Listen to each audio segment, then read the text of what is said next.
अस्सलाम वालेकुम नाज़रीन। दादू बरसां नज़द ॻोठ शेख मोहम्मद सोलंगी में नायाब हरणीअ जो बेदर्दी सां सरेआम शिकार खेॾियो वियो। पुलिस ऐं इंतज़ामिया बेख़बर।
दादू बरसां शिकार बाद ज़िबा कयल हरणीअ जे पेट मां ज़िंदा बच्चो निकितो। Video viral.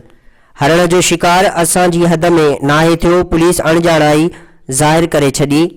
थी सघे थो त शिकारी कंहिं ॿिए हंधा शिकार करे आया हुजनि। ॻोठ शेर मोहम्मद सोलंगी भरिसां शिकार बाद ज़िबा कयल हरणीअ जे पेट मां ज़िंदा बच्चो निकितो। वीडियो सोशल मीडिया ते वायरल थी वई।